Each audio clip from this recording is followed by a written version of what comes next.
Film ini berfokus di alam langit di mana peri kecil yang mengatur perjodohan yang bernama Xiang Yun diberi tugas untuk memberikan jodoh ke dewa perang yang bernama Chou Kong, dan saat ingin mengikatkan benang jodoh ke tangannya malah dirinya yang terikat dan membuatnya terikat cobaan cinta sebanyak 7 kali di dunia fana dan bagaimana kisah cintanya di dunia fana. Tidak usah banyak spoiler, langsung rebahan dan pasang headsetnya.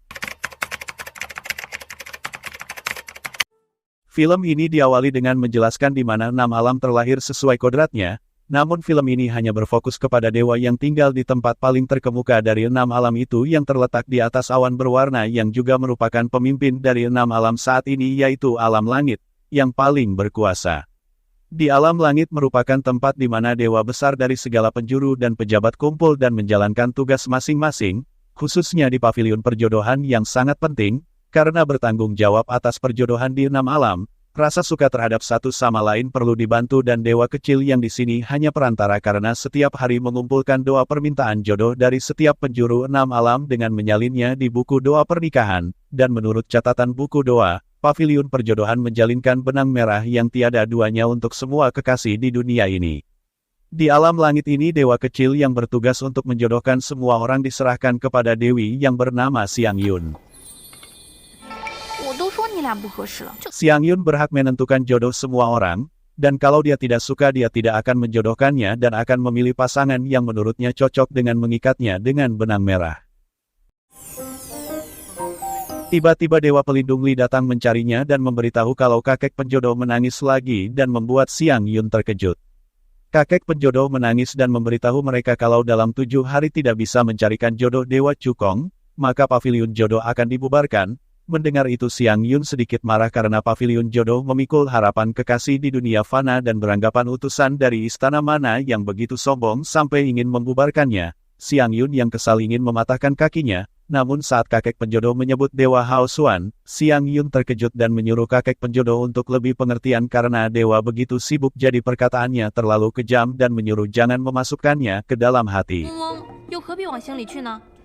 Salah satu dewi kecil yang bernama Jia Yun bertanya ke kakek penjodoh, siapa sebenarnya Dewa Cukong itu, karena hanya pernah mendengarnya kalau Cukong 30.000 tahun yang lalu pernah membunuh Raja Iblis Chang Hai dan melindungi kedamaian 6 alam. Jia Yun mengaku tidak pernah melihat wajahnya dan menurut Pelindung Li, Cukong dewa misterius karena banyak orang yang belum pernah melihatnya. Jia Yun merasa kasihan ke kakek penjodoh karena selama 30.000 tahun berusaha keras mencarikan jodohnya dan belum menerima satu jodoh pernikahan pun. Kakek penjodoh merasa kalau sampai pavilion jodoh dibubarkan, dirinya tidak ingin hidup lagi. Melihat kakek penjodoh menangis, Xiang Yun memberitahu akan mengatasi masalah ini dengan membantu menyelesaikannya dan membuat mereka melihatnya.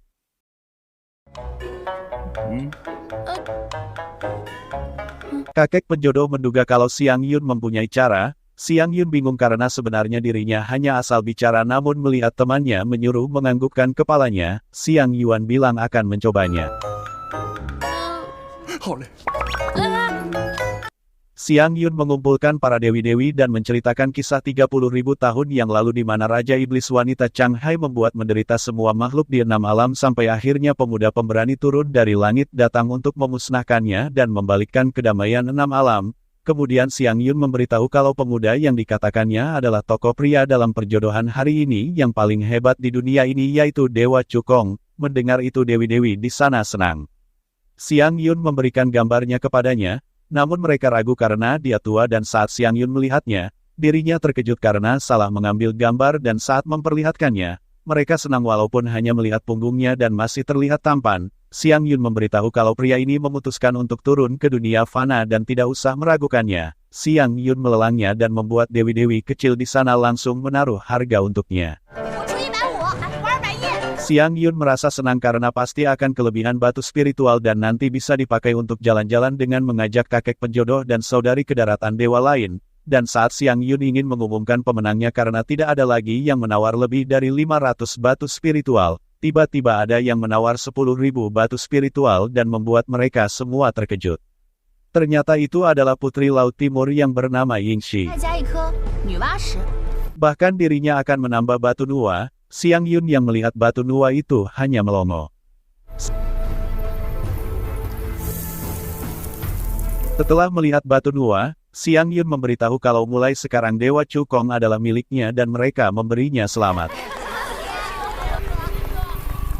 Sementara itu di Gunung Moluo, pengawalnya yang bernama Xie Feng melaporkan ke pelindung klan Moluo yang bernama Jin Lian telah menemukan senjata suci bahari yaitu batu Nuwa yang berada di alam langit. Asalkan bisa mendapatkan batu Nuwa maka ada kesempatan untuk membangkitkan Kaisar Iblis Chang Hai dan mengaku sudah siap kapan saja untuk mengambilnya.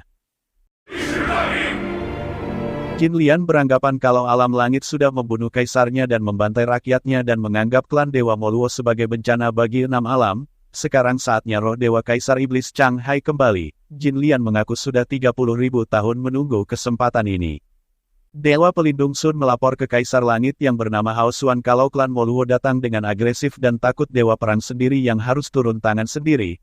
Namun menurut Hao Xuan, Cukong masih bertapa untuk memulihkan jiwa dan jika keluar secara paksa takutnya akan diserang balik. Namun menurut Pelindung Sun alam langit sedang bahaya dan keselamatan semua makhluk bergantung pada Dewa Cukong dan tidak bisa menunggunya lagi.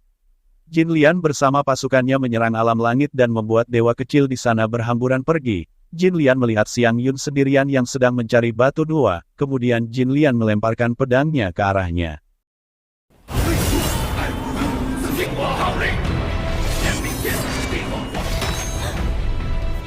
Melihat banyak pedang yang menuju ke arahnya, Siang Yun berusaha menghindar, namun Jin Lian sudah turun dan saat melemparkan pedangnya lagi, tiba-tiba ada pria yang menolongnya dan membuat pasukan Jin Lian musnah dengan satu kali sayatan pedangnya. Ternyata pria itu adalah Dewa Perang Bahari yang bernama Cukong dan membuat Siang Yun terkejut.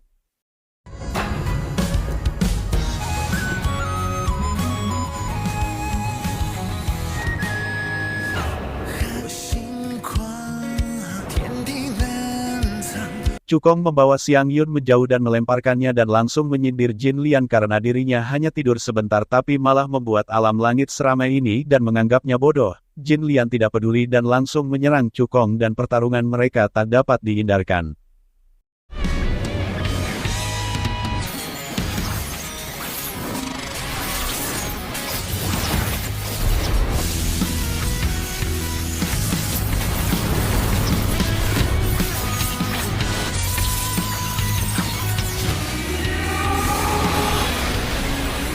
Merasa kalah dari Cukong, Jin Lian menyuruh pasukannya mengikatnya dan Jin Lian langsung mengambil batu Nuwa dari tangan Siang Yun. Melihat itu, Siang Yun mengadu ke Cukong untuk melindungi itu karena buku doa adalah rahasia Istana Langit. Mendengar itu Cukong mengeluarkan semua kekuatannya untuk melepaskan ikatan itu.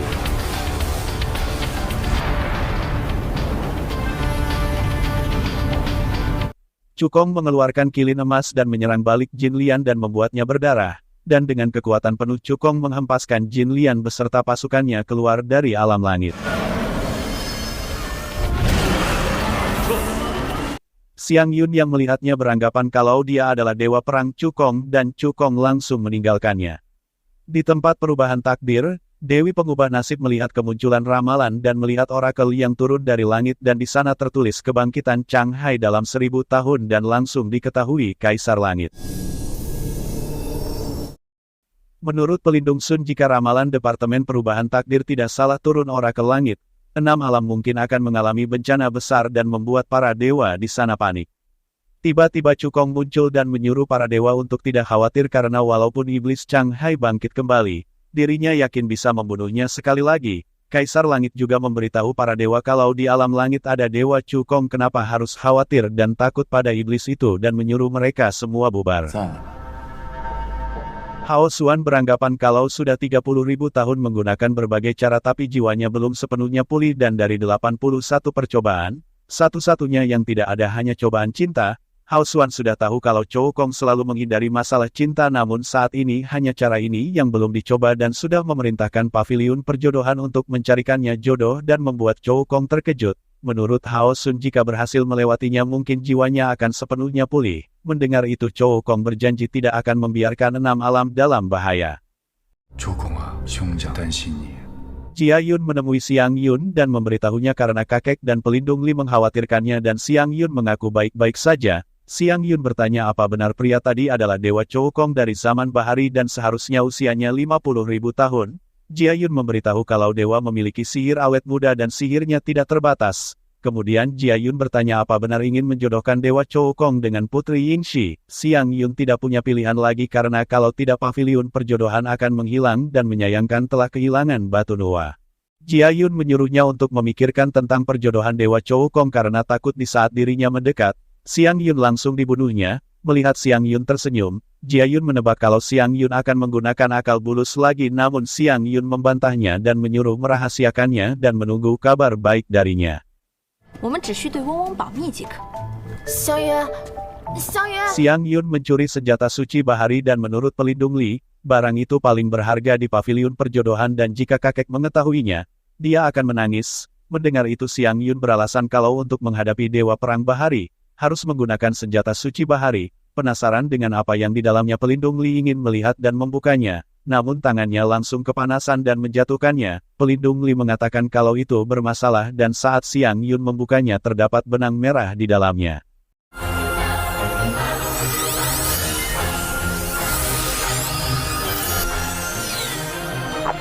Xiang Yun bertanya ke pelindung Li kapan Dewa Chou Kong paling lengah. Xiang Yun pergi ke teras bintang dan mendekati Chou Kong yang sedang tidur di sana untuk mengikatkan tali perjodohan itu.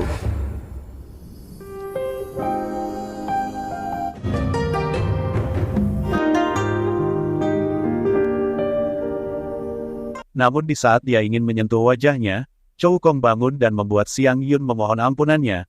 Chou Kong mengambil benda di pinggangnya dan setelah melihatnya, Chou Kong tahu kalau dari orang paviliun perjodohan dan bertanya apa yang dilakukannya di teras bintang. Xiang Yun mengaku ingin membalas budi karena telah menyelamatkannya. Chou Kong beranggapan cara membalas budinya aneh dan kalau tadi tidak bangun apa yang dilakukannya.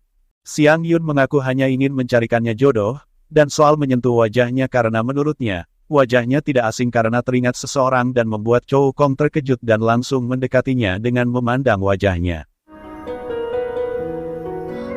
终于找到你了，香云。 Chou Kong membisikkan untuk menyampaikan perintahnya kalau paviliun perjodohan dihancurkan dan membuat Xiang Yun terkejut. Xiang Yun beranggapan kalau paviliun perjodohan tidak boleh hancur di tangannya, dan jika dirinya bisa menyelesaikan perintah Dewa Hao Xuan, dirinya akan berjasa dan entah bisa mempertahankan paviliun perjodohan atau tidak ingin mencobanya dan mau mengikat benang merah itu ke Chou Kong. Namun saat memegang tangannya, Chou Kong malah menahannya dan membuat kotak itu terjatuh dan terbuka. Benang merah itu malah mengikat tangan mereka berdua.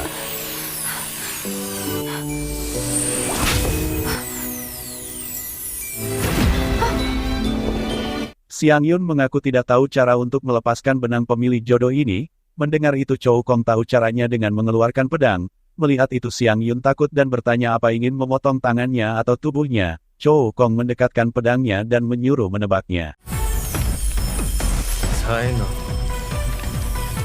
Tanpa pikir panjang Xiang Yun berlari dan membuat Chou Kong mengejarnya.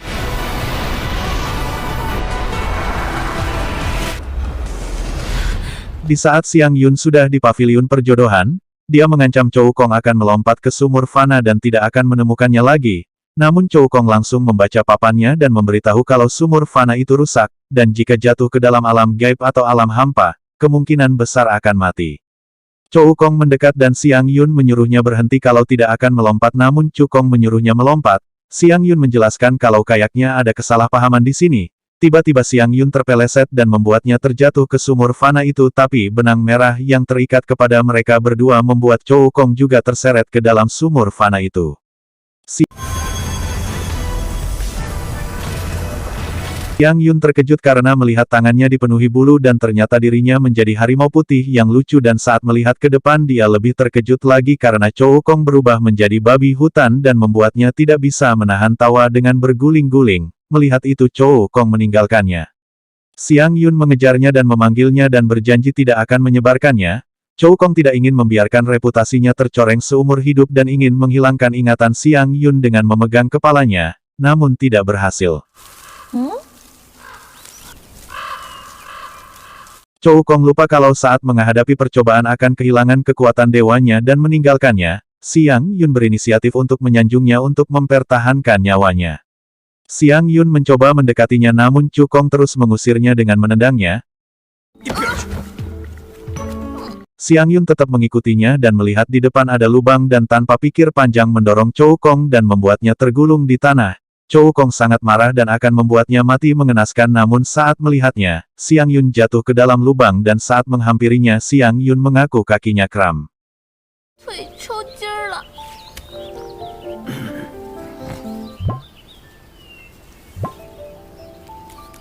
Saat mereka tertidur, ada beberapa orang yang ingin berburu. Mendengar suara dengkuran babi hutan, pemburu itu langsung melihatnya dan menyiapkan panahnya. Chou Kong yang tersadar dan melihat mereka akhirnya beranggapan waktunya sudah tiba melewati cobaan dengan mendekatinya. Namun Xiang Yun ingin melindunginya dengan menahannya hingga mereka bertengkar dan membuat para pemburu bingung.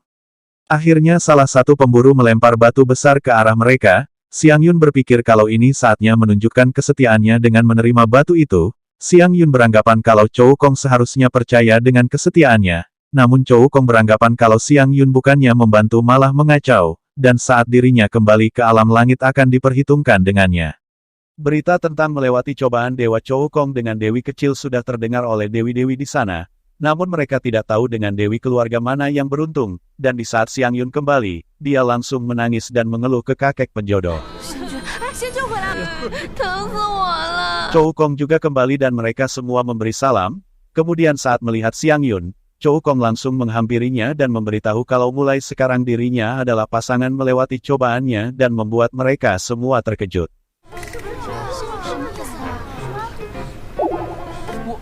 我没听错吧？ Menurut dewi-dewi di sana adalah keberuntungan yang sulit ditemukan berjodoh dengan Chou Kong dan memberinya selamat, namun Xiang Yun langsung pingsan. Kakek penjodoh memanggil tabib dan menyuruh memeriksanya. Tabib memberitahu kalau Xiang Yun tidak apa-apa dan menyuruh memberikan obat spiritual saja dan langsung berpamitan. Xiang Yun memberitahu kakek penjodoh kalau dirinya harimau besar dan setiap hari menyiapkan makanan untuknya, namun tidak menghargainya dan hampir mati kelaparan. Kakek penjodoh beranggapan kalau identitas Xiang Yun sudah berbeda karena dirinya adalah pasangan melewati cobaan yang dipilih langsung oleh Dewa Perang, jadi harus menjaga dirinya baik-baik. 好吃的好喝的啊！ Hao Xuan sudah mendengar dari Departemen Perubah Takdir dan ikut senang mendengarnya. Namun Hao Xuan mengaku secantik apa dewi itu hingga membuat hati Dewa Chou Kong 30.000 tahun tidak tergerak tiba-tiba begitu menyukainya. Chou Kong memberitahu Hao Xuan kalau tidak memperhatikan rupa dewi itu dan tidak peduli, dan Chou Kong mengaku melewati cobaan cinta dengannya ternyata sedikit memulihkan jiwanya dan masih punya 6 tahap cobaan cinta dengan dewi itu. Jika cara itu sungguh bisa memulihkan jiwanya, seperti yang dikatakan orakel tentang kebangkitan Chang Hai, maka situasi di 6 alam akan terselesaikan. Kakek penjodoh dan pelindung Li memberitahu Xiang Yun kalau masih punya 6 percobaan cinta dengannya. Mendengar itu Xiang Yun bilang tidak mau pergi dan ingin meninggalkannya, namun pelindung Li mengaku kalau tahu dirinya penakut, jadi dewa memerintahkannya untuk menulis buku jodoh mereka. Mendengar itu Xiang Yun terkejut dan mengeluh ke kakek penjodoh. Namun kakek penjodoh menyuruh menyelesaikan 6 tahap cobaan cinta dengan Chou Kong demi pavilion percobaan dan memberitahu bukannya kejam, namun antara Xiang Yun dan Chou Kong masih ada 6 benang pemilih jodoh yang belum dilepaskan. Berpindah tempat di pavilion penglai ada dewa kuno yang berada di sana yang bernama Xiuming yang sedang melukis dewi. Dan saat melihatnya Xiuming hanya melukis matanya dan membuatnya bertanya sudah duduk lama kenapa hanya melukis matanya, dan Xiuming memberitahu kalau hanya matanya yang mirip dengannya dan berterima kasih karena lain kali akan melihat matanya lagi. Terlihat Xiuming menunggu seseorang dan sudah 30.000 tahun tidak ada reaksi. Kemudian Xiuming diberitahu kalau Dewa Chou Kong berubah menjadi babi hutan dan mengalami cobaan cinta dengan peri kecil. Mendengar itu Xiuming tersenyum dan ingin melihatnya sendiri. Kembali ke pavilion perjodohan, Putri Yingxi terlihat marah-marah mencari Xiang Yun karena sudah sepakat akan menjodohkannya dengan Dewa Chou Kong, tapi kenapa dia pergi sendiri? Kakek penjodoh yang berada di sana ingin mewakili Xiang Yun untuk meminta maaf, namun Putri Yingxi merasa ditindas dan menyuruh pengawalnya menghancurkan pavilion perjodohan. Mendengar itu Xiang Yun keluar untuk menghentikannya. Xiang Yun beralasan melewati cobaan cinta dengan Chou Kong terakhir kali hanya demi memberi contoh ke Tuan Putri Yingxi. Meskipun itu demi Dewa Chou Kong, juga pasti tidak ingin berubah menjadi hewan dan berkeliaran. Xiang Yun mengaku dari awal sudah mengatur untuknya dengan berbisik padanya. Putri Yingxi mempercayai Xiang Yun untuk terakhir kalinya dan mengajak pengawalnya pergi dari sana. kakek penjodoh menyuruh dewi-dewi di sana kembali bekerja kemudian bertanya ke Xiang Yun apa yakin dengan masalah Putri Yingxi dan Xiang Yun akan melakukan yang terbaik. Mendengar jawaban Xiang Yun, kakek penjodoh beranggapan Xiang Yun tidak yakin. Sementara itu Xiu Ming melihat kejadian saat Chou Kong berubah menjadi babi hutan dan membuatnya tertawa. Melihat itu Chou Kong kesal dan menyuruh untuk tidak melihatnya lagi dan menyindirnya kalau Xiu Ming terlalu santai menjadi pemimpin dewa-dewi 6 alam. 本天又何必操那无谓的闲心呢？ Kembali ke paviliun perjodohan, Xiang Yun teringat kata-kata kakek penjodoh yang dimana Xiang Yun berani mengambil benang suci itu dan menurut kakek penjodoh, selain mengalami percobaan cinta ada satu cara untuk melepaskannya yaitu salah satu dari mereka harus musnah jiwanya. 看来想要活命，只能去求救出空仙君了。 Xiu Ming ingin tahu dewi kecil itu dari istana mana dan ingin membantunya mengawasinya. Namun Chou Kong merasa itu tidak perlu. Xiu Ming berpikir dirinya akan merebut dewi kecil itu darinya. Mendengar itu Chou Kong memberitahu walaupun dirinya sudah bertemu dengannya. Chou Kong yakin Xiu Ming tidak akan menyukainya dan menyindir wanita batu giok itu. Chou Kong penasaran wanita seperti apa yang membuat Xiu Ming tidak bisa melupakannya walaupun sudah 30.000 tahun. Xiu Ming mengaku kalau Chou Kong pernah bertemu dengannya namun Chou Kong kehilangan ingatannya. Mendengar itu Chou Kong menebak dirinya bertemu sebelum Perang Changri. 万年前究竟发生过什么？ Sementara itu di Gunung Moluo, Jin Lian sudah mendapatkan hati batu nua itu untuk membangkitkan jiwa kaisar. Dan sekarang hati batu nua ini hanya benda mati jadi harus terkontaminasi dengan cinta, baru bisa membuatnya berdetak dan menjadi sebuah hati yang hidup. Kemudian Jin Lian menyuruh Si Feng untuk melempar hati batu nua itu ke dunia fana dan menyuruh mengawasi pergerakannya.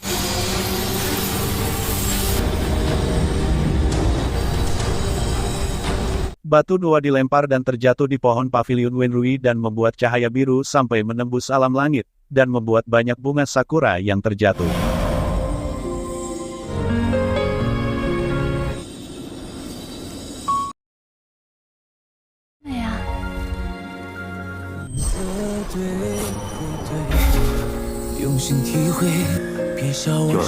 Tanpa sengaja Xiu Ming melihat Xiang Yun dan membuatnya teringat seseorang dan beranggapan Xiang Yun adalah wanita yang dikenalnya. 你便安心待在这魔楼地宫，自己的家。真的是你吗？是你吗？ Chou Kong yang juga melihat Xiang Yun juga membuatnya perlahan ingatannya kembali dan teringat seseorang dan membuat mereka bertatapan. Xiu Ming memberitahu kalau itu adalah penyakit lama Chou Kong saat Perang Chanri, namun Xiu Ming tidak ingin membahasnya dan menyuruhnya duduk. Xiu Ming tahu kalau Xiang Yun adalah dewi yang berjodoh 7 kali dengan Chou Kong dan mengaku sudah mendengarnya sejak dulu dan ingin bertemu. Xiu Ming beranggapan kalau alam langit begitu besar sampai tidak bisa melihatnya selama ribuan tahun. Xiang Yun mengaku dirinya sibuk di paviliun perjodohan dan Xiang Yun ingat kalau Xiu Ming dari klan Dewa Dixiu. Xiu Ming bertanya apa benar-benar bersedia melewati percobaan cinta dengan Chou Kong dan Xiang Yun menggelengkan kepalanya. Di saat Chou Kong memanggil Xiu Ming memberitahu Chou Kong kalau dirinya merasa cocok dengan Dewi Xiang Yun, dan menyuruh melepaskan cobaan cinta dengannya kalau memang tidak tertarik dengan Xiang Yun dan Xiu Ming meninggalkan mereka. Chou Kong bertanya ke Xiang Yun kenapa ada di istana Xiao Yun. Tiba-tiba Xiang Yun memohon melepaskannya dan bermurah hati padanya. Chou Kong menyetujuinya namun menurutnya di istana langit ada banyak istana dewa yang tidak berguna jadi mengenai paviliun perjodohan akan mengambil keputusan setelah kembali dari melewati percobaan. Mendengar itu Xiang Yun akan melakukan tugasnya dengan baik dan tidak akan membuat kesalahan dan Xiang Yun berpamitan untuk pergi bersiap. Kemudian Chou Kong datang dan Pelindung Li menyambutnya dengan menunjukkan kisah cobaan cinta yang telah dibuatnya dan Chou Kong langsung pergi ke air sumur fana. Xiang Yun yang melihatnya terlihat kesal dan kakek penjodoh menyuruh menyingkirkan ekspresi galaknya itu. Kakek penjodoh memberitahu kalau melewati cobaan kali ini menjadi manusia biasa dan menurut aturan langit harus minum air sungai pelupaan. Jadi kakek penjodoh memberikan obat spiritual yang diambil diam-diam dari Dewi Pengubah Nasib. Obat ini khusus mengobati air sungai pelupaan yang disebut madu sungai pelupaan dan menyuruh meminumnya 2 tetes. Xiang Yun beranggapan kalau kakek penjodoh yang begitu baik padanya. Kemudian mereka sudah bersiap untuk pergi ke dunia fana dan kakek penjodoh menyuruh untuk menyuguhkan air sungai pelupaan, dan saat Xiang Yun mengambil airnya, dia melirik dan kakek penjodoh memberi kode sudah memasukkan madu sungai pelupaan. Sementara Chow Kong juga ingin memberikan madu sungai pelupaan, namun tiba-tiba Xiu Ming datang dan ingin ikut mereka ke dunia fana dan bertanya ke Xiang Yun apa dirinya keberatan, dan Xiang Yun memperbolehkannya. Xiu Ming mengambil air sungai pelupaan dan saat Xiu Ming ingin meminumnya, Xiang Yun ingin meminumnya lebih dulu, Xiu Ming juga minum, dan saat tiba giliran Chow Kong, dia ragu karena belum meneteskan madu sungai pelupaan, namun semua dewa di sana sudah melihatnya dan membuatnya terpaksa meminumnya. Xiang Yun meminta izin untuk melompat lebih dulu, dan seperti yang terjadi sebelumnya benang yang mengikat mereka membuat Chow Kong juga ikut terseret. Xiu Ming berpikir sudah menunggu ini selama 30.000 tahun dan berpamitan ke dewa yang ada di sana dan melompat ke sungai fana. Ternyata Yingxi juga mau meminum air sungai pelupaan dan akan melompat ke dunia fana, karena di Istana Langit Dewa Chow Kong sudah dijodohkan dengan Xiang Yun, namun jika dirinya ikut ke dunia fana, maka dirinya bisa menjalin jodoh dengan Chow Kong. Pengawalnya bertanya bagaimana kalau di dunia fana Xiang Yun jatuh cinta dengan Chow Kong. Mendengar itu Yingxi beranggapan tidak mungkin dirinya disandingkan dengan dewi kecil seperti Xiang Yun dan Chow Kong pasti lebih memilihnya. Di saat para dewa teralihkan dengan kembang api, Yingxi langsung melompat ke dunia fana. Sementara pelindung Li masih menulis kisah cobaan cinta mereka, dan cerita Xiang Yun dimulai di kediaman San di mana Xiang Yun adalah anak dari ibu yang bernama Wo Jun dan ayahnya yang bernama San Qinwen. Ayahnya merupakan komandan pasukan kekaisaran, kemudian ayahnya mengajak ke tempat kediaman Lu di mana teman terbaik ayahnya yang bernama Lu Liang adalah jenderal besar pelindung negara dan istrinya yang bernama Si Zhen yang sedang menggendong anaknya yang masih bayi. Si Zhen menggoda Xiang Yun dengan bilang kalau dia adalah calon suaminya dan membuat Xiang Yun terkejut. Saat melihatnya, Xiang Yun terlihat kesal dengan Chow Kong karena ingatannya tetap ada karena meminum madu sungai pelupaan dan bertanya apa namanya Lu Chow Kong, namun Si Zhen memberitahu kalau namanya Lu Changkong dan nama itu diberikan oleh paman Lu. Xiang Yun beranggapan kalau kelak dia akan menjadi jenderal terhebat di dinasti mereka. Xiang Yun menjaga Lu Changkong yang masih bayi dan menyuruh memberi respon padanya, namun Changkong hanya diam dan membuat Xiang Yun berpikir kalau Dewa Chow Kong sudah meminum air sungai pelupaan dan langsung menggodanya dengan menyentuh pipinya. Tiba-tiba Lu Changkong menangis dan membuat Xiang Yun memberi hormat padanya.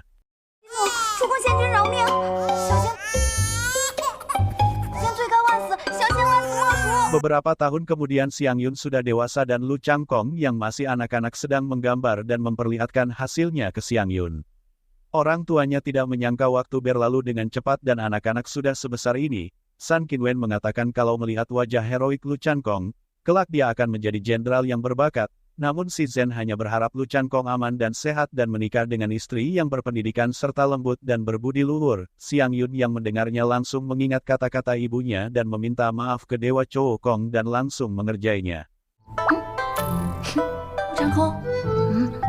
Xiang Yun menggambar hidung babi ke muka Lu Changkong dan membuatnya langsung mengadu ke ibunya. Xiang Yun mengaku kalau dirinya yang melakukannya karena wajahnya seperti ini, jadi tidak bisa menahan diri dan membuat Song Qinwen marah. Namun Li Zeng malah mendukungnya karena hidung babi ini menggemaskan dan berterima kasih ke Xiang Yun dan membuat Xiang Yun bingung. Kemudian Xiang Yun menyuruh Lu Changkong menyalakan petasan di dalam ruangan.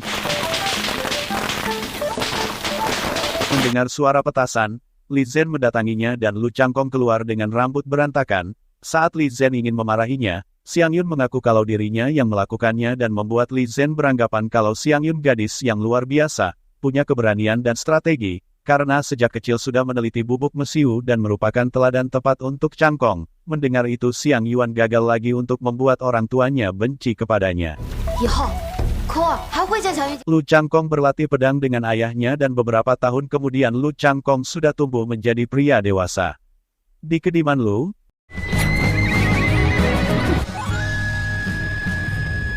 mereka makan bersama dan Song Qinwen mengingat saat bertempur di medan perang, anak-anak belum lahir dan sekarang sudah dewasa dan kelak untuk masalah penyerangan menyerahkan ke anak-anak.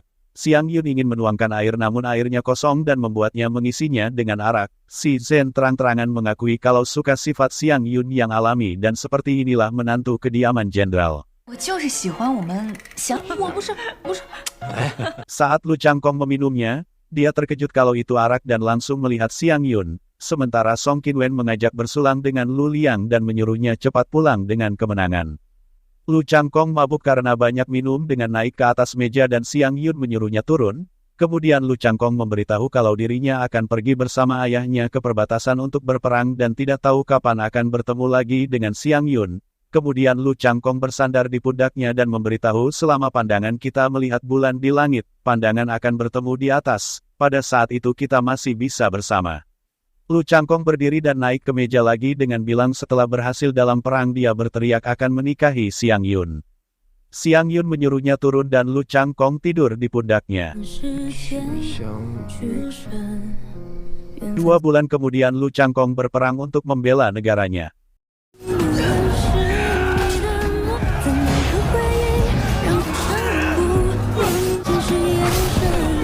Dan 2 tahun kemudian di kuil perjodohan, Xiang Yun mengeluh ke patung kakek penjodoh kalau Lu Changkong berperang terlalu cepat dan akan menikahinya. Perang yang ditaksir selama 5 tahun, diselesaikan selama 2 tahun dan sekarang Lu Changkong telah kembali dan dirinya baru hidup bebas. Orang-orang yang melihat Xiang Yun memeluk patung hanya melongo. Akhirnya pengurus kuil mengeluarkannya. Keesokan harinya Xiang Yun datang lagi ke kuil dan menyamar jadi laki-laki. Saat melihat jimat pelindung, dia teringat kakek penjodoh yang akan membantunya tapi dirinya sekarang merasa belum dibantu dan terlihat sebal dengan kakek penjodoh. Saat keluar dari kuil, Xiang Yun disenggol orang dan membuat jimat pelindungnya terjatuh, dan seseorang mengambilnya dan ternyata itu adalah Dewa Xiuming dan di kehidupan fana ini Xiuming menjadi pangeran ketiga negara Chen dan bernama Li Xiuming. Xiang Yun yang melihatnya langsung mengambil jimat pelindungnya dan pergi meninggalkannya. Xiang Yun minum arak di salah satu kedai dan pelayannya yang bernama Cui Bi menemukannya dan menyuruhnya berhenti minum karena kalau ayahnya sampai tahu akan memarahinya. Xiang Yun menyuruh jangan mempedulikannya dan menyuruhnya pulang.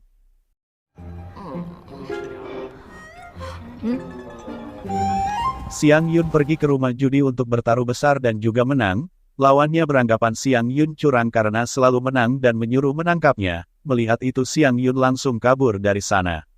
Mereka mengejar Xiang Yun, namun Xiang Yun sudah bersembunyi di atas genteng tapi saat berjalan, Xiang Yun terpeleset dan membuatnya jatuh dan menindih salah satu dari sekelompok orang yang ingin memukul seorang pria. Kemudian Xiang Yun mengelabui mereka dan mengajak pria itu lari dengan memegang tangannya.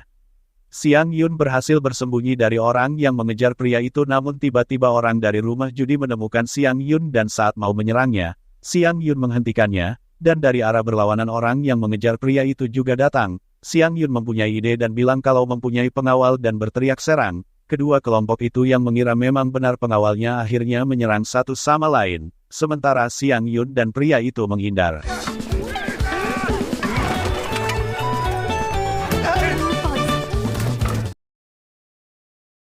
Di saat ingin lari mereka menyuruhnya berhenti dan langsung menyerangnya namun pria itu mengeluarkan energi dan membuat mereka terpental. Xiang Yun terkejut dan ternyata pria itu adalah wujud dari batu Nuwa yang bernama Si Hui. Melihat itu mereka kabur dan Xiang Yun membawa batu itu.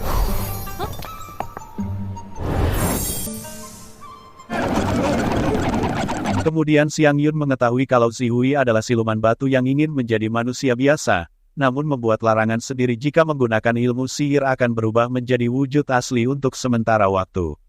Xiang Yun rupanya tidak sengaja menyelamatkannya dan dia adalah siluman batu yang berubah menjadi batu spiritual. Namun siapa sangka pilihan pemberhentian pertama ke dunia fana ke tempat bordir Xiuchun yang terkenal dan membuatnya dipukul karena tidak punya uang dan akhirnya bertemu dengan Xiang Yun. Xiang Yun menyuruh mencarinya kelak jika ada yang tidak bisa dan menjamin akan sama dengan manusia biasa dalam beberapa hari dan tidak perlu meragukannya. Kemudian Xiang Yun menyuruhnya pergi. 告辞。好，好好照着你。好，恩公。想到还挺灵。啊，还有何事啊？去吧。 Sementara itu di Gunung Moluo, Si Feng melapor ke Jin Lian kalau semuanya berjalan lancar karena hati batu Nuwa itu telah berubah bentuk menjadi manusia dan pergi ke dunia fana. Mendengar itu Jin Lian tersenyum. Akhirnya Lu Changkong kembali untuk menghadap ke Kaisar karena Kaisar akan memberinya hadiah. Keberhasilan Lu Changkong dalam perang menuai pujian dan menjadi bahan pembicaraan karena Lu Changkong hanya membawa 10.000 pasukan elit namun bisa mengalahkan 20.000 pasukan musuh. Apalagi Lu Changkong masih muda tapi sudah berprestasi. Lu Changkong langsung memberi salam ke Kaisar negara Chen yang bernama Lian. Tentu saja di sana ada pangeran ketiga Li Xiuming dan juga pangeran kedua Li Xiuwen. Li Yan memuji Lu Liang karena mempunyai putra yang baik, kemudian Li Yan menyuruh menyebutkan hadiah apa yang diinginkan, tapi Lu Changkong merasa kaisar telah menjaga keluarganya bertahun-tahun, jadi jika menerima hadiah darinya lagi akan merasa bersalah. Mendengar itu raut muka kaisar berubah, begitupun dengan orang yang di sana. Menurut Li Yan, Lu Changkong berjasa dan pantas diberi hadiah, dan jika berita ini tersebar kalau kaisar negara Chen tidak memberikan apa-apa, maka orang-orang akan menganggap dirinya tidak berperasaan dan menyuruh mengatakan keinginannya.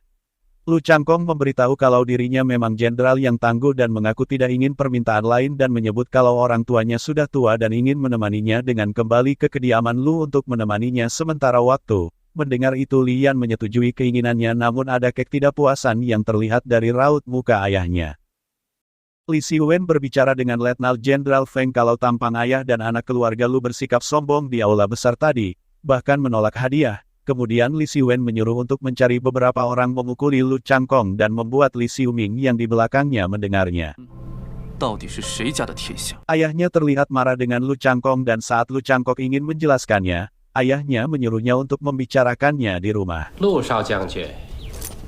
Tiba-tiba Li Xiuming memanggilnya dan mengaku sudah mendengar Jenderal muda Lu dan sangat ingin bertemu dengannya, dan saat Lu Changkong memberi hormat, Li Xiuming menyuruhnya tidak perlu sopan dan mengaku ingin berteman dengannya. Mendengar itu membuat Lu Changkong beranggapan suatu kehormatan baginya berteman dengannya.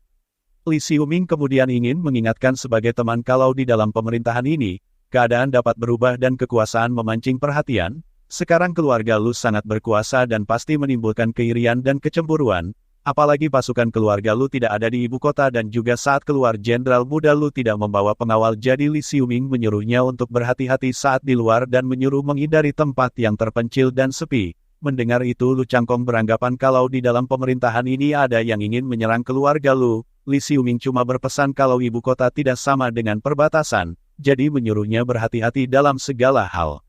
Li Xiuming memberitahu kalau kelak di istana akan mencari informasi yang banyak tentang keluarga Lu dan jika ingin meminta bantuannya akan membantunya sebisa mungkin. Mendengar itu membuat Lu Changkong berterima kasih atas informasinya.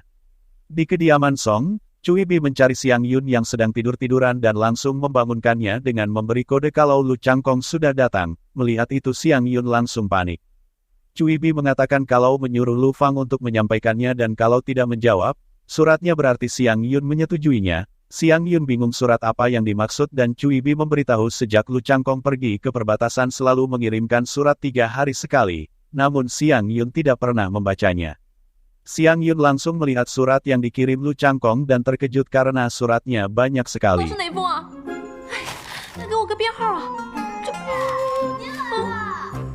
Kemudian Lu Changkong datang bersama pelayannya yang bernama Lu Fang. Cui Bi berteriak kalau Lu Changkong sudah datang. Cui Bi terus berteriak supaya Xiang Yun mengetahuinya. Melihat Cui Bi menjawab dengan berteriak, Xiang Yun juga akhirnya berteriak dan langsung masuk ke dalam. Lu Changkong langsung melihat suratnya yang berserakan dan tahu di mana Xiang Yun berada. Di saat Xiang Yun bersembunyi, Lu Changkong sudah berada di belakangnya dan mengagetkannya dan membuatnya terkejut dan Lu Changkong memeluknya.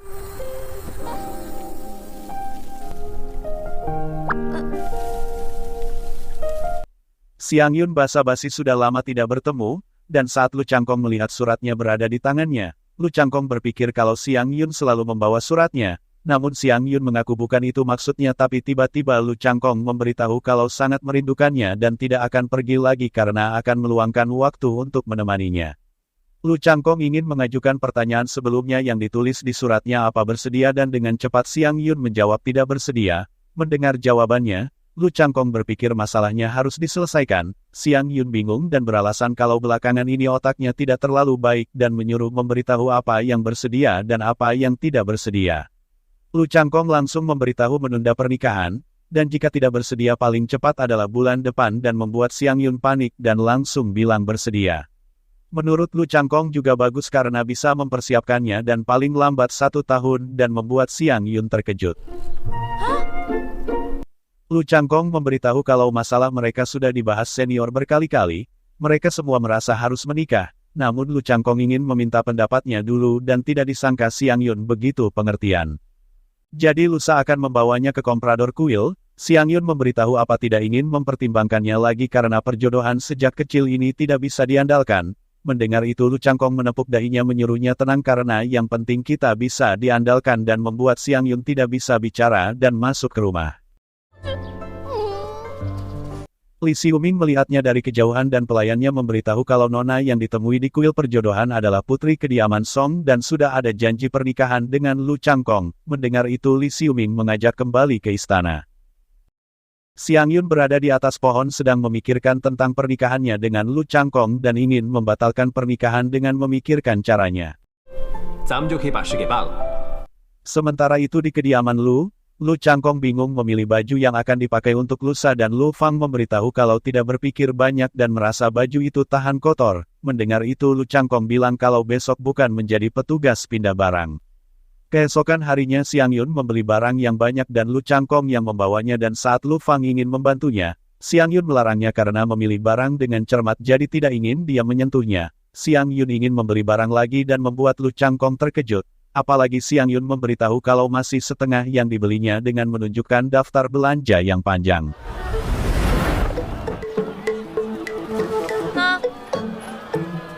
Lu Fang menasihatinya kalau belum menikah, jadi jangan memanjakannya dan mengingatkan kalau uangnya hampir habis. Melihat itu Xiang Yun tersenyum dan beranggapan beruntung punya banyak akal. Sebelumnya Xiang Yun mengajari Cihui sesuatu dengan menunjukkan sebuah tulisan dan menyuruh mengingatnya.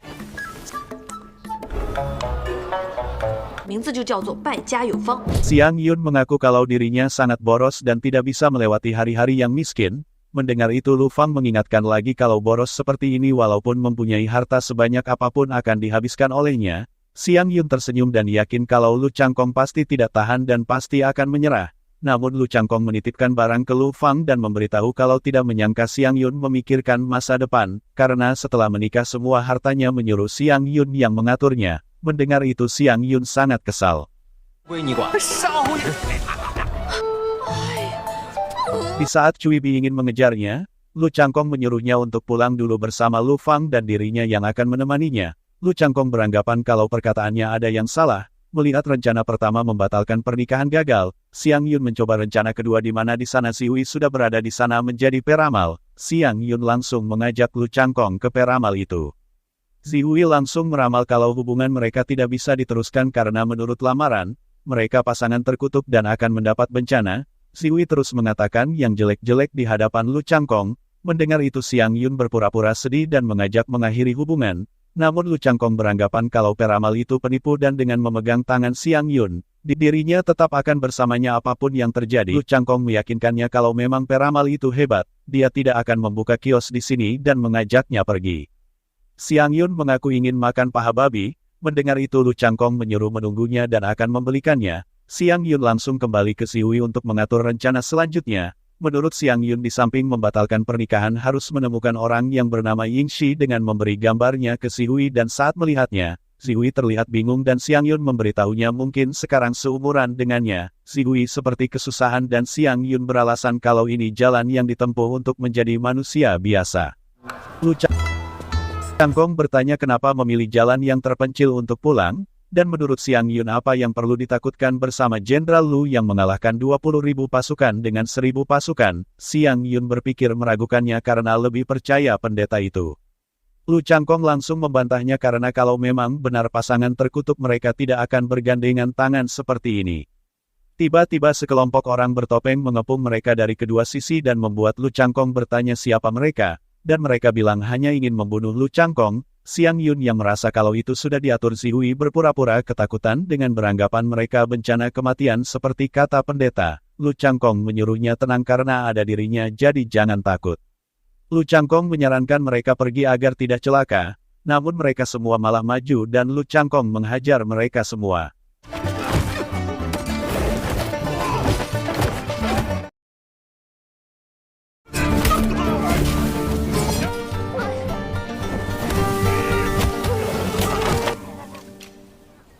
Melihat mereka semua dikalahkan, Xiang Yun berpikir mereka tidak berguna dan berapa yang harus dikeluarkan untuk ganti rugi semuanya. Saat memegang bajunya, Lu Changkong merasakan sesuatu dan langsung mengajak Xiang Yun pergi. Pelayannya memberitahu Li Xiuming kalau suruhan pangeran kedua sudah bertindak dan takut Jenderal Muda Lu akan dalam bahaya karena Nona Xiangyun juga berada di lokasi. Mendengar itu Li Xiuming terkejut. Xiangyun mendorong Lu Changkong dan mengarahkan pedang mereka ke lehernya sendiri dan memberitahu Lu Changkong kalau sedang menyanderanya. Xiangyun yang tidak tahu kalau mereka semua adalah penjahat asli masih berakting dan membuat Lu Changkong marah dan menyuruh pembunuh jangan menyentuhnya. Dan di saat penjahat itu mendekatkan pedangnya ke leher Xiangyun, Lu Changkong akhirnya menyerah dengan bilang boleh memukulnya tapi jangan melukai Xiangyun. Alhasil mereka langsung memukul Lu Changkong. Salah satu dari mereka beranggapan jurus pedangnya hebat dan ingin mematahkan lengannya dengan memukulnya. Melihat itu Xiangyun mulai panik dan langsung mencoba membantunya namun mereka langsung mencekik leher Xiangyun dan memberitahu Lu Changkong kalau hidup dan matinya tergantung sikap Jenderal Lu padanya. Xiangyun menendangnya dan langsung lari ke Lu Changkong, namun dia mengejarnya dan ingin melukainya dengan pedang. Melihat itu Lu Changkong memberikan punggungnya dan membuatnya terluka, kemudian Lu Changkong mendapat pedang dan langsung menghajar mereka.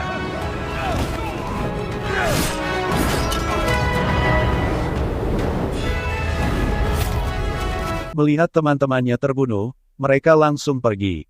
Xiangyun langsung melihat Lu Changkong yang terluka. 你受伤了。 Lu Changkong mengaku dirinya baik-baik saja namun Lu Changkong langsung pingsan. 你醒醒！你别笑，长空，陆长空。 Tiba-tiba kereta kuda milik Li Xiuming datang dan saat pelayannya melihatnya, dia terkejut kenapa bisa separah ini dan Xiangyun memberitahu kalau bertemu perampok di jalan. Xiangyun terkejut ketika Li Xiuming yang berada di dalam kereta kuda. 姑娘，我们又见面了。 Li Xiuming mengantar mereka pulang dan saat sudah tiba, pelayannya langsung membawa Lu Changkong ke dalam dan memanggil tabib.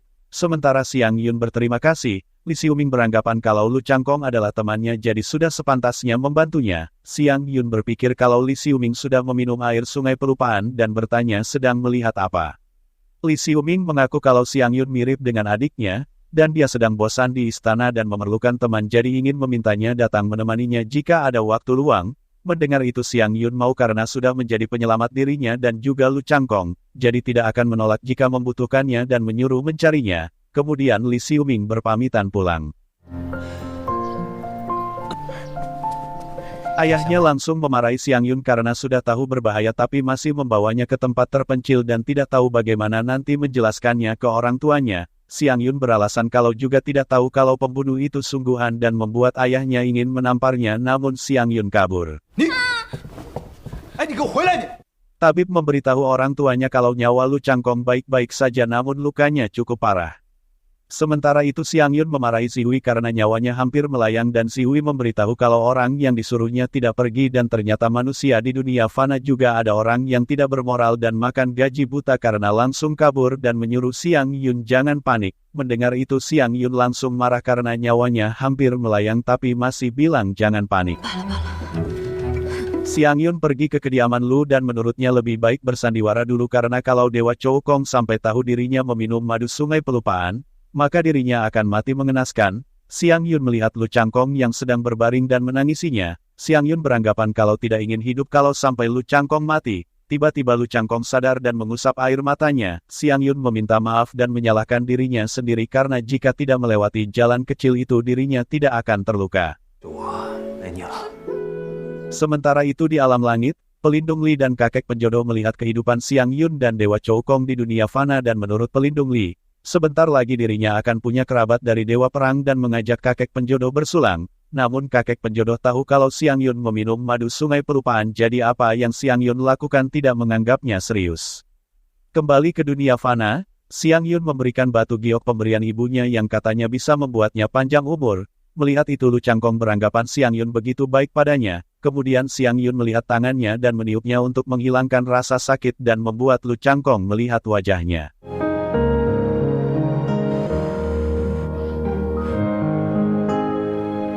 Xiangyun melihat tangannya terluka begitu parah dan tidak tahu apa akan berpengaruh saat pertandingan bela diri di istana. Namun Xiangyun meyakinkannya kalau ada dirinya yang akan menjaga kesehatannya. Mendengar itu Lu Changkong beranggapan kalau lukanya lebih parah dan ada Xiangyun yang merawatnya itu sepadan. Xiangyun menyuruhnya asal terus mengingat kebaikannya, kelak membiarkannya terus hidup dan membuat Lu Changkong bilang bodoh karena melindunginya saja tidak cukup bagaimana mau membunuhnya. Kemudian Xiang Yun mengajak janji kelingking dan berjanji atas nama bumi dan langit apapun yang terjadi tidak boleh membunuhnya. Lu Changkong menerimanya dan membuat Xiang Yun tersenyum. Para pembunuh itu meminta maaf ke tuannya karena membiarkannya lolos dan menurut tuannya kesempatan sebagus itu masih membiarkannya lolos. Tuannya menyuruhnya berhati-hati dalam bertindak, karena ketika ingatan pulih, rencananya pasti akan kacau. Di kediaman Lu, ayahnya mendatangi Lu Changkong dan bertanya keadaan tangannya dan menurut Lu Changkong obatnya manjur. Ayahnya langsung bertanya menurutnya perbuatan siapa ini. Lu Changkong memberitahu saat melawan pembunuh itu dia memakai baju zirah dari Departemen Investigasi Kriminal dan ayahnya langsung menebak Letnan Jenderal Feng. Namun Lu Changkong beranggapan kalau Letnan Jenderal Feng dekat dengan pangeran kedua, jadi menurutnya ini adalah perbuatan pangeran kedua. Ayahnya merasa kalau orang-orang ini sudah berani melakukan itu. Lu Changkong mengingatkan kalau pangeran sudah dewasa dan menebak ayahnya terlibat dalam pemilihan putra mahkota. Namun ayahnya membantahnya karena tahu batasan. Kemudian ayahnya menyuruhnya segera menyembuhkan tangannya karena pertandingan bela diri istana sudah dekat dan paman-pamannya menaruh harapan besar kepadanya. Ayahnya juga memberitahu kalau pangeran ketiga membawakan obat yang mahal untuknya dan juga memberitahu kalau yang mengantarnya ke sini dan Xiang Yun adalah pangeran ketiga. Mendengar itu Lu Changkong heran kenapa dia bisa tahu. Sementara itu Zihui yang diperintahkan Xiang Yun mencari Yingxi, terus berusaha mencarinya dan bertanya kepada orang penjual jimat doa karena bisa mengabulkan permohonan. Penjual jimat doa memberitahu untuk menulisnya di jimat dan menggantungnya di kuil perjodohan. Ternyata di dunia fana Yingxi terlahir di keluarga Si, dan pelayannya memberitahu kalau ada seorang pria yang sedang mencari Nona Yingxi sambil melihat gambarnya dan saat Yingxi melihat gambarnya, dia langsung shock.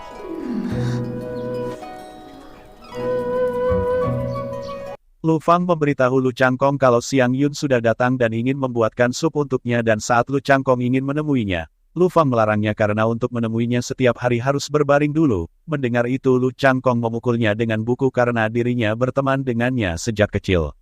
Lu Changkong berbaring dan saat Xiang Yun datang, Lu Changkong mengulurkan tangannya dengan memanggil namanya. Xiang Yun heran karena kemarin baik-baik saja tapi kenapa sekarang parah lagi dan menurut Lu Fang ini penyakit yang ganas karena luka dalam. Mendengar itu Xiang Yun berbicara ke dalam hatinya kalau akting mereka berlebihan dan ingin memberinya pelajaran.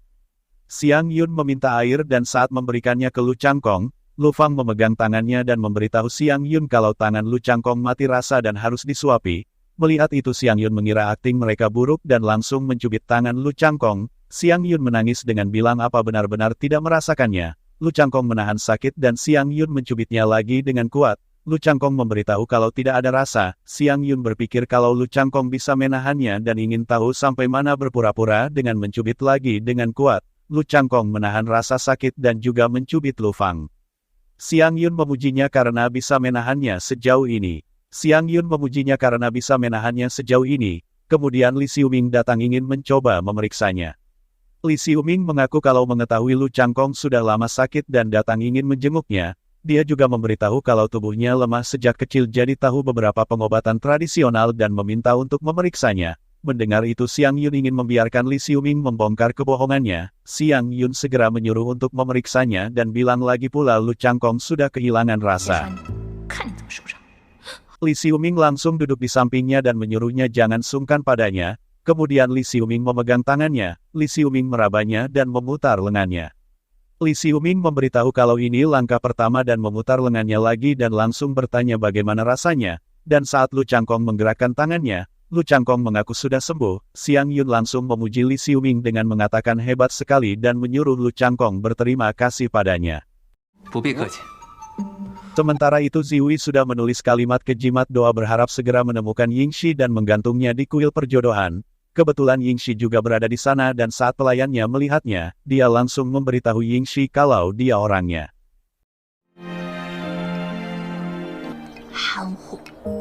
Xiang Yun memasak sup untuk Lu Changkong dan masih kesal karena berpura-pura padanya. Tiba-tiba Li Xiuming menghampirinya dan ingin membantunya. Xiang Yun menyuruhnya menemani Lu Changkong namun Li Xiuming memberitahu kalau Lu Changkong sedang istirahat dan saat tangan Xiang Yun kena panas, Li Xiuming langsung memegangnya dan Lu Fang yang kebetulan ada di sana melihatnya. Zihui keluar dari kuil perjodohan namun kebetulan sedang turun hujan dan mengingat kalau gurunya pernah berkata kalau hujan bisa membuatnya sakit. Pelayannya memberitahu Yingxi kalau pria itu masih di sana dan Yingxi menyuruh pelayannya menunggunya dan menghampiri Zihui. Di saat Zihui membuka payung, tiba-tiba Yingxi berada di hadapannya dan membuat Zihui terpaku dengan wajahnya. Yingxi ingin membeli payungnya karena merasa kalau Zihui seorang pria, jadi tidak membutuhkannya namun Zihui terpesona dan hanya diam. Yingxi beranggapan kalau Zihui setuju dengan memberikan uangnya dan mengambil payungnya.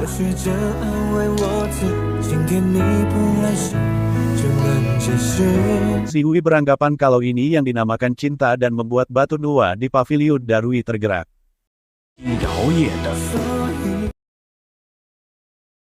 Kondisi itu membuat Si Feng yang ada di Gunung Moluo memberitahu Jin Lian kalau semuanya lancar karena hati batu Nuwa itu sekarang jatuh cinta pada seorang wanita. Mendengar itu Jin Lian ingin melihat sendiri hati itu bisa berdetak. Si Feng juga memberitahu satu hal kalau orang yang diutus melapor kalau belum menemukan gadis suci. Menurut Si Feng gadis suci melarikan diri selama bertahun-tahun dan mungkin sudah mati. Namun Jin Lian membantahnya karena mengaku dengan dirinya itu sehati. Sekarang dirinya masih hidup dengan baik dan yakin kalau gadis suci juga masih hidup di suatu tempat. Keesokan harinya Zihui membuntuti Yingxi yang sedang pergi ke tempat penginapan ini dan penginapan itu. Saat Yingxi masuk ke penginapan ini, Zihui harus masuk ke penginapan itu.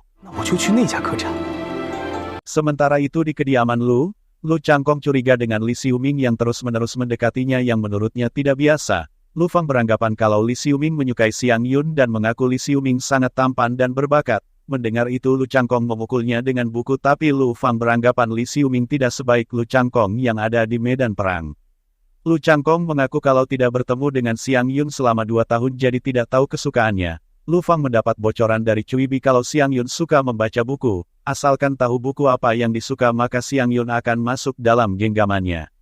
Sementara itu di penginapan ini, Yingxi membuka teropongnya dan pergi ke lobi untuk melihat kediaman Lu dari sana dan menurutnya sangat jelas melihat dari atap sana. Namun dia tidak melihat Lu Changkong, sementara Zihui yang ada di penginapan itu terus mengawasinya.